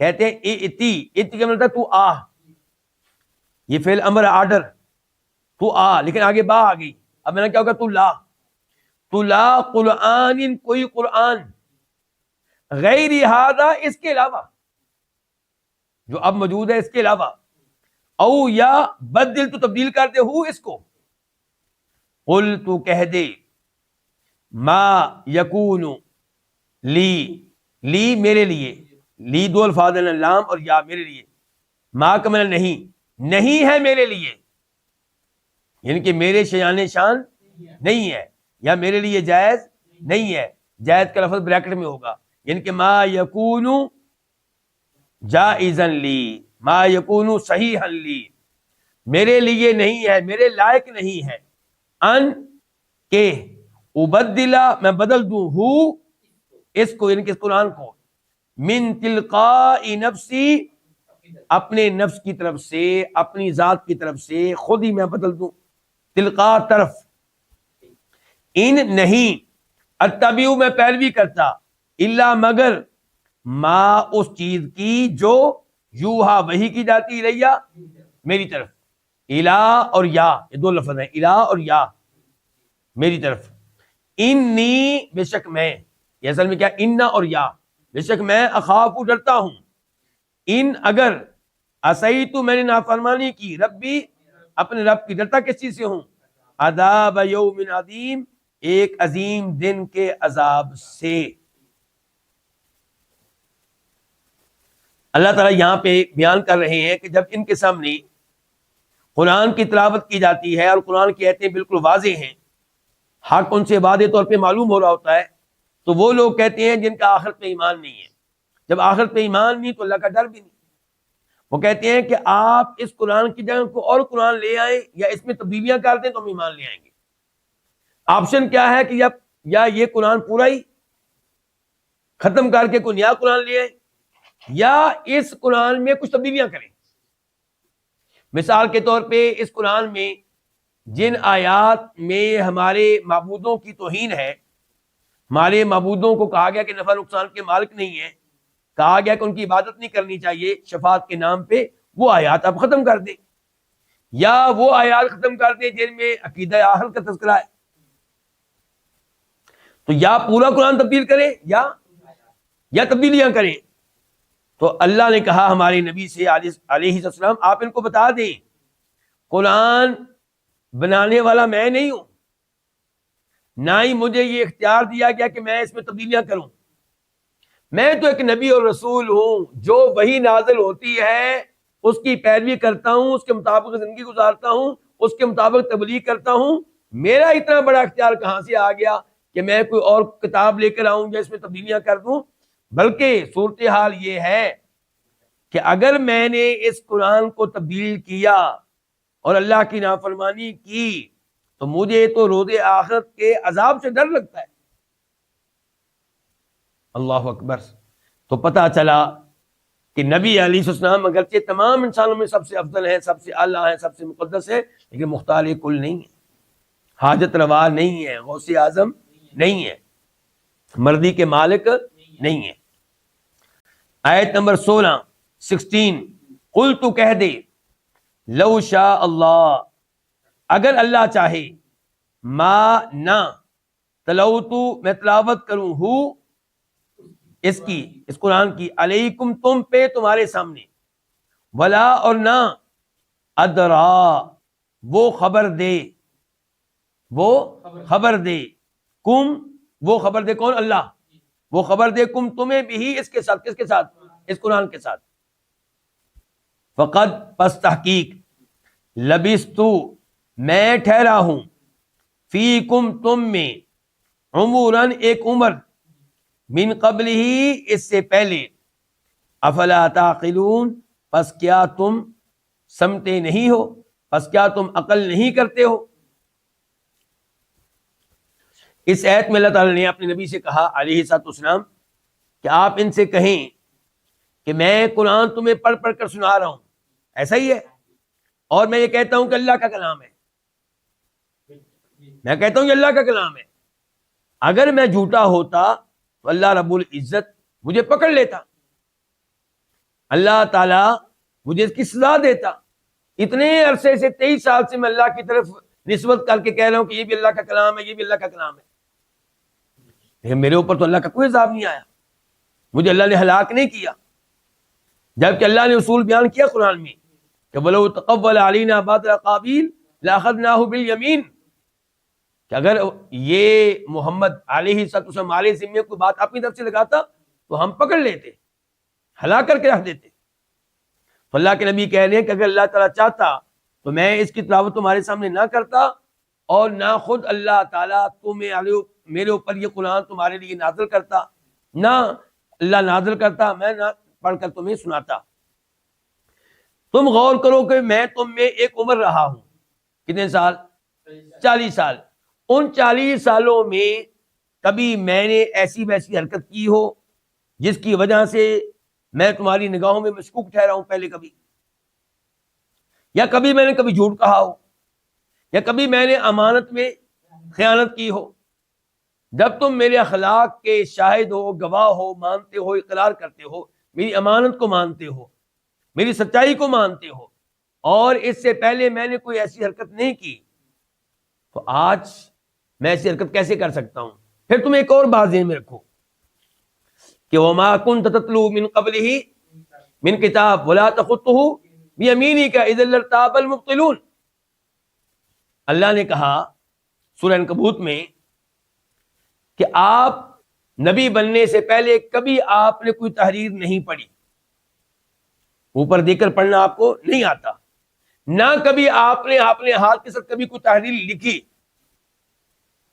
ان کو پتا ہے 40 سالوں میں آپ نے نہ کبھی کوئی کتاب اوپر دیکھ کر پڑھی، نہ کبھی کوئی تحریر آپ نے لکھی.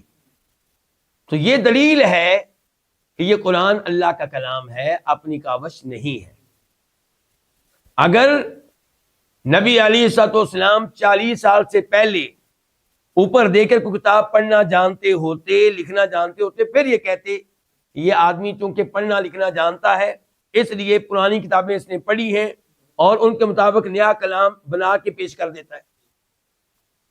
تو میں نے تم میں ایک عمر گزاری ہے، میں نے، یہ بہت بڑی بات ہے. فقد لبثت فیکم عمرا من قبلہ، اس میں سبق ہے میرے لیے، آپ کے لیے، کہ دین کی دعوت دینے والا عالم دین کوشش کرے کہ وہ بے داغ ہو، تاکہ لوگوں سے کہہ سکے کہ میری زندگی تمہارے سامنے گزری ہے. کیا تم نے پہلے کبھی مجھے فرار کرتے ہوئے دیکھا ہے، جھوٹ بولتے ہوئے دیکھا ہے؟ تو میں فتویٰ آج غلط کیوں دوں گا؟ ہاں، اگر تم نے مجھے کاروبار میں جھوٹ بولتے ہوئے دیکھا ہے، کھیتی باڑی میں جھوٹ بولتے ہوئے دیکھا ہے، لین دین میں فرار کرتے ہوئے دیکھا ہے، پھر تمہیں خطرہ ہونا چاہیے کہ دین میں بھی گڑبڑ کرتا ہوگا.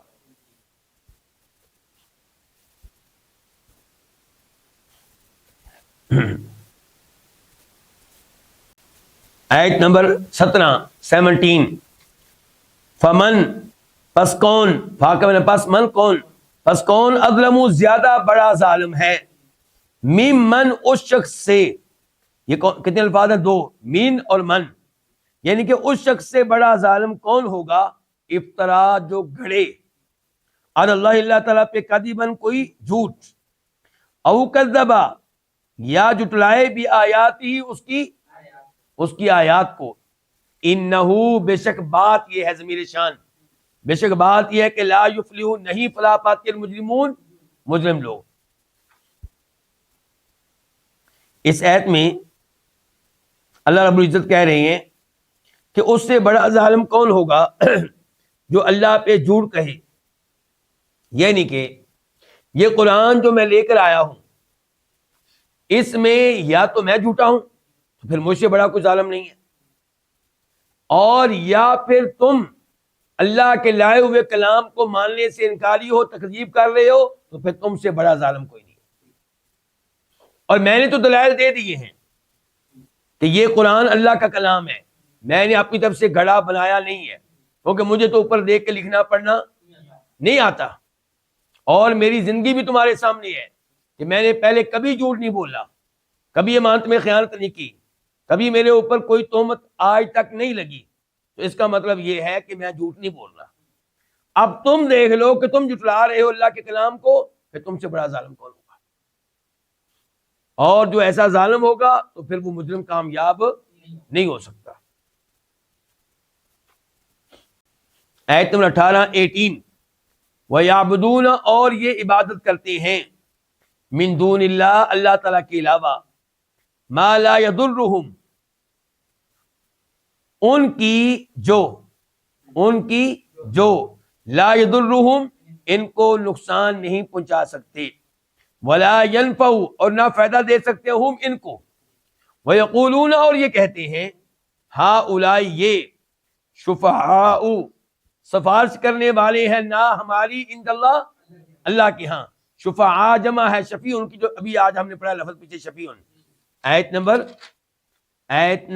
3 میں ہم نے پڑھا تھا شفیع، وہ واحد تھا، یہاں جمع آ گیا.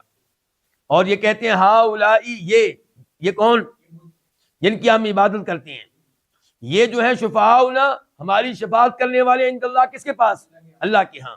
قل، تو کہہ دے، کیا، تنبئون اللہ، تم خبر دیتے ہو اللہ تعالیٰ کو، بما، ان کی جن کے بارے میں لا یعلم، وہ نہیں جانتا. تم اللہ کو خبر دیتے ہو بما، ان کے بارے میں جن کے بارے میں لا یعلم، وہ اللہ نہیں جانتا، جن کو اللہ نہیں جانتا آسمانوں میں اور نہ ہی زمین میں. سبحانہ، وہ پاک ہے، وتعالی، اور بہت بلند ہے، عما، ان سے، یشرکون، جن کو یہ شریک ٹھہراتے ہیں.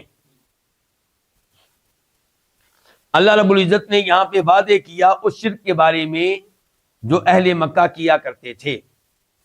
اہل مکہ نے کبھی یہ نہیں کہا کہ لات، عزا، ہبل اور دیگر شخصیات جن کی ہم عبادت کرتے ہیں یہ اللہ کے برابر کی ہیں. کبھی نہیں کہا. وہ اللہ تعالیٰ کو مانتے تھے، معبود بھی اور رب بھی، لیکن ان کا عقیدہ یہ تھا کہ ایسی ہستیاں کائنات میں موجود ہیں جن کی ہم عبادت کریں، جن کو ہم راضی کر لیں، جن کے نام پہ بکرا ذبح کریں، جن سے ہم دعائیں کریں، تو وہ اللہ سے رابطہ قائم کرتی ہیں. وہ ہستیاں وہ اللہ کے ہاں مالی شفاعت کرتی ہیں، وہ اللہ کے ہاں میں قریب کر دیتی ہیں. تو یہ رب نہیں ہے، لیکن رب کے قریب کر دینے والی ہیں. یہ وسیلہ ہیں، یہ سیڑھی ہیں. ڈائریکٹ اللہ تعالیٰ تک پہنچنا ممکن نہیں ہے. اللہ ہماری سنتا نہیں، ان کی موڑتا نہیں. تو اللہ نے اس عقیدے کو غلط قرار دیا کہ شفاعت کے نام پہ بھی تمہیں کسی کو پکارنے کی اجازت نہیں ہے. شفاعت کے نام پہ بھی غیر اللہ کے لیے بکرا ذبح کرنے کی اجازت نہیں ہے. شفاعت کے نام پہ بھی غیر اللہ کو سجدہ کرنے کی اجازت نہیں ہے. اللہ نے کہا یہ کون سی شخصیات ہیں، کون سی ہستیاں ہیں جن کی اتنی اتھارٹی ہے کہ میں ان کی شفاعت ماننے پہ مجبور ہو جاتا ہوں؟ میرے علم میں تو ایسی کوئی شخصیت نہیں ہے. میرے علم میں ایسی کوئی شخصیت نہیں ہے، نہ آسمانوں میں نہ زمین میں. اللہ نے کہا اللہ پاک ہے اس شرک سے جو یہ کر رہے ہیں. اللہ نے شفاعت کے نام پہ غیر اللہ کی عبادت کو، غیر اللہ کو پکارے جانے کو، غیر اللہ کے لیے بکرا ذبح کرنے کو شرک قرار دیا ہے.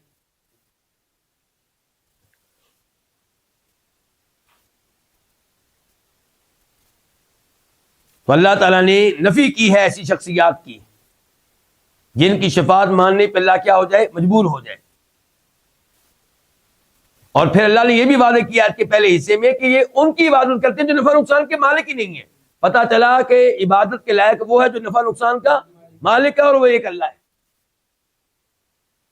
جبکہ بت جن کو یہ بناتے تھے وہ نفع نقصان کے مالک کیسے ہو گیا؟ نفع نقصان کا مالک تو وہ ہوا جو ان کی عبادت کرتا ہے.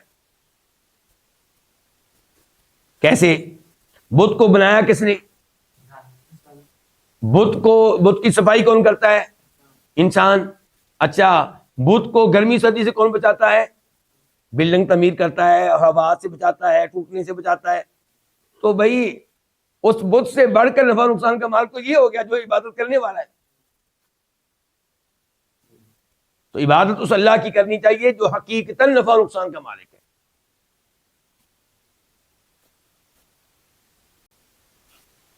آیت نمبر 19 وما کان الناس، اور نہیں تھے لوگ، ما نہیں کانا تھے اور نہیں تھے لوگ، الا مگر امتن واحدہ، ایک ہی امت.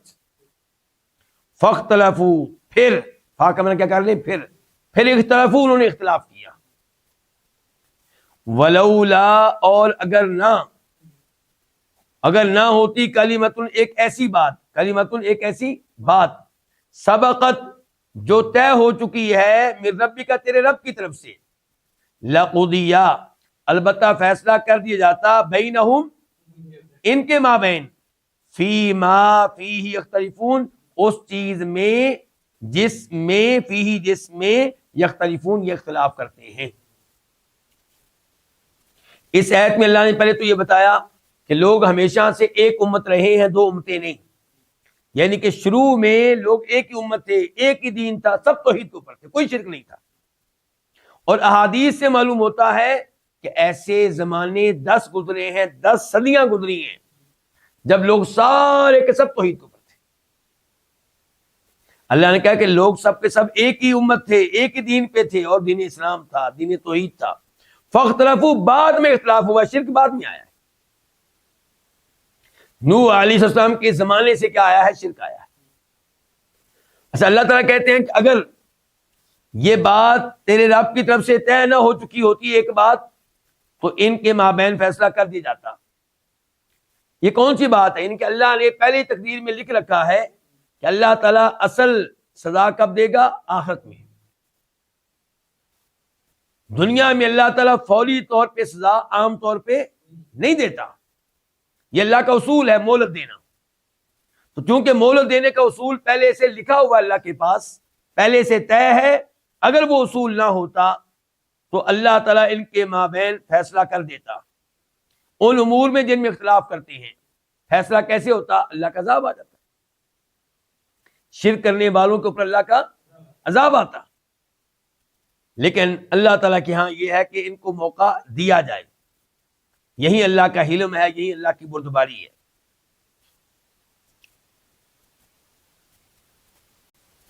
آیت نمبر 20 دو آیتیں اور ہم پڑھیں گے، ایک یہ اور ایک بات کی۔ وَيَقُولُونَ اور یہ کہتے ہیں، لولا کیوں نہیں، انزلہ اتاری گئی، علیہ اس پہ، کس پہ؟ محمد پہ، علیہ السلام، نبی علیہ السلام پہ کیوں نہیں اتاری گئی اس پہ آیت، کوئی ایت، کوئی نشانی، من ربی ہی، اس کے رب کی طرف سے۔ فقل پس تو کہہ دے، انما الغیب للہ، غیب صرف اور صرف، انما کا معنی کیا؟ صرف اور صرف، غیب صرف اور صرف للہ، اللہ کے لیے ہے۔ فانتظروا پس تم انتظار کرو، انی بے شک میں، معکم تمہارے ساتھ، من المنتظرین انتظار کرنے والوں میں سے ہوں۔ اس آیت کا کیا مطلب ہے جی؟ یہ کہتے ہیں کہ اس کے اوپر اس کے رب کی طرف سے کوئی آیت کیوں نہیں اتاری گئی؟ ایت سے مراد کیا ہے؟ یہاں پہ ایت سے مراد قرآن کریم کی آیتیں نہیں ہیں، کیونکہ وہ تو اتاری گئی تھی۔ یہاں پہ مراد ہے نشانیاں، یعنی کہ اس کے اوپر وہ نشانیاں کیوں نہیں اتاری گئیں جو ہم مانگتے ہیں، یا ویسے معجزات کیوں نہیں ہیں جیسے موسیٰ علیہ السلام کو ملے تھے۔ کیا تھا؟ ید بیضا، اور عصا، ڈنڈے کا سام بن جانا، اور جیسے عیسیٰ علیہ السلام کے پاس معجزات تھے، مردے کو زندہ کر دینا، اور مادرزاد اندھے کو ہاتھ پھیرنا تو شفا مل جانا، یا وہ نشانیاں جو ہم بتاتے ہیں، جو معجزات ہم بتاتے ہیں، مکہ کے سارے پہاڑ سونے کے بن جائیں، اس کے ساتھ کوئی فرشتہ ہو، جو بلکہ فرشتے جو دائیں بائیں چلیں اور کہیں بھی یہ محمد، یہ نبی ہے صلی اللہ علیہ وسلم۔ تو کہتے ہیں کہ کیوں نہیں اس پہ اتاری گئی کوئی نشانی، کوئی معجزہ اس کے رب کی طرف سے۔ فقل، تو آپ کہہ دیں، انما الغیب للہ، غیب کا مالک اللہ ہے، عالم الغیب اللہ ہے، مجھے نہیں پتا کہ جو نشانیاں تم مانگتے ہو وہ نشانیاں نہ دینے میں کیا حکمت ہے۔ تم انتظار کرو، اگر تمہیں امید ہے کہ ایسی کوئی نشانی اترے گی تم انتظار کرو، میں بھی تمہارے ساتھ انتظار کر لیتا ہوں۔ جہاں تک میرا تعلق ہے تو میرا کام ہے تبلیغ کرنا، میرا کام ہے اللہ کا پیغام پہنچا دینا، میں غیبی امور کا مالک نہیں ہوں۔ تو تم انتظار کرو، اس کے دو مطلب ہو سکتے ہیں، ایک یہ ہے کہ نشانی آنے کا، ٹھیک ہے، نہ ہی مان لو، کرتے رہو انتظار نشانیوں کا، معجزات کا، اور دوسرا یہ کہ انتظار کرو اللہ کے عذاب کے آنے کا، اور میں بھی تمہارے ساتھ کیا ہوں؟ انتظار کرنے والوں میں سے ہوں۔ آیت نمبر 21 وَإِذَا اور جب، اذقنا ہم چکھاتے ہیں، الناس لوگوں کو، رحمتن کوئی رحمت، من بعد ضراء اس تکلیف کے بعد، اس مصیبت کے بعد، مستہم جو ان کو پہنچتی ہے، اذا اچانک، یہ اذا فجائیہ ہے، اچانک، یکا یک، یکدم، لہم ان کے لیے، مکرن کوئی چال ہوتی ہے، فی آیاتنا ہماری آیتوں کے بارے میں، قل تو کہہ دے، اللہ اللہ تعالی، اسرع زیادہ تیز ہے، مکرن چال کے لحاظ سے، ان رسولنا بے شک ہمارے بھیجے ہوئے، یکتبون وہ لکھتے ہیں، ما تمکرون جو چالیں تم چلتے ہو۔ اللہ تعالیٰ فرماتے ہیں کہ جب ہم لوگوں کو کوئی رحمت چکھاتے ہیں کسی مصیبت کے بعد جو ان کے اوپر آئی ہوتی ہے، پہلے قحط سالی، بعد میں بارش نازل کر دی ہم نے، پہلے بیماری، بعد میں ہم نے شفا دے دی، پہلے رزق کی کمی، بعد میں ہم نے رزق دے دیا۔ اچھا، جب ہم لوگوں کو کوئی رحمت چکھاتے ہیں اس تکلیف کے بعد، اس مصیبت کے بعد ان کو پہنچی ہوتی ہے، تو اچانک ان کی کوئی چال ہوتی ہے ہماری آیتوں کے بارے میں۔ کیا مطلب؟ اب جب ہم نے رحمت کر دی مصیبت کے بعد، تکلیفوں کے بعد، چاہیے یہ تھا کہ شکر گزار بندے بن جاتے، ہمارے کلام پہ ایمان لے آتے، ہمارے نبی پہ ایمان لے آتے، لیکن یہ کوئی نہ کوئی چال چل جاتے ہیں ہماری آیتوں کے بارے میں۔ مثال کے طور پہ کہیں گے یہ تو جادو ہے جی، یہ کلام کیا ہے؟ جادو ہے۔ اگر کوئی معجزہ ملے گا تو پھر بھی کہہ دیں گے کیا ہے؟ جادو ہے، اللہ کی طرف سے کوئی نشانی نہیں ہے بلکہ کیا ہے؟ جادو ہے۔ تو ہماری آیتوں کی تکذیب کرنے کے لیے، ہماری معجزات کو جھوٹا قرار دینے کے لیے، ان کا مذاق اڑانے کے لیے کوئی نہ کوئی چال چلیں گے، کبھی جادو قرار دے دیں گے، کبھی کہہ دیں گے پہلے لوگوں کی کہانیاں ہیں، کوئی نہ کوئی چال چلیں گے۔ تو ان کو بتا دیں کہ اللہ تعالیٰ چال چلنے میں ان سے کہیں زیادہ تیز ہے، اور اللہ کی چال چلنے کی ایک مثال کیا ہے کہ یہ جو اللہ ان کو مہلت دے رہا ہے، اللہ ان کو ڈھیل دے رہا ہے، یہ بھی اللہ کی طرف سے ان کے ساتھ چال چلی جا رہی ہے کہ جمع کر لیں اپنے اور جرائم، جمع کر لیں اپنے مزید گناہ، اور اچانک پھر اللہ ان کو پکڑے گا، پھر سنبھلنے کا موقع نہیں ملے گا۔ ان رسولنا یکتبون ما تمکرون، بے شک ہمارے بھیجے ہوئے، یہاں پہ مراد کون ہے؟ فرشتے، لکھنے والے نا، وہ بھی اللہ کے رسول ہوتے ہیں نا، ان کو بھی اللہ بھیجتا ہے۔ بے شک ہمارے بھیجے ہوئے یکتبون، لکھ رہے ہیں، ما تمکرون، جو چالیں تم چل رہے ہو، یہ اللہ کی طرف سے وارننگ ہے کہ ہماری آیتیں اترتی ہیں، تم ایمان لانے کی بجائے، ہماری نعمتیں نازل ہوتی ہیں، تم ایمان لانے کی بجائے، شکر ادا کرنے کی بجائے تکذیب کرتے ہو، کفر کرتے ہو، ناشکری کرتے ہو، تو چالیں چلتے ہو اس کے لیے، اللہ چال چلنے میں تم سے زیادہ آگے ہے۔ اور یہ بھی اللہ کی چال ہے کہ فرشتے لکھ رہے ہیں، تمہارے گناہ نوٹ ہو رہے ہیں، اور پھر تمہیں پکڑا جائے گا اور ان جرائم کی سزا ملے گی۔ اللہ رب العزت سے دعا ہے کہ اللہ تعالی ہمیں ہر طرح کے کفر سے محفوظ رکھے، اللہ تعالیٰ صدقے دل کے ساتھ ہمیں قرآن کریم پہ ایمان لانے کی توفیق دے، قرآن کریم کا احترام کرنے کی توفیق دے، قرآن سیکھنے کی توفیق دے، اس سے فائدہ اٹھانے کی توفیق دے۔ وصلی اللہ تعالی علی نبینا محمد وعلی آلہ وصحبہ اجمعین۔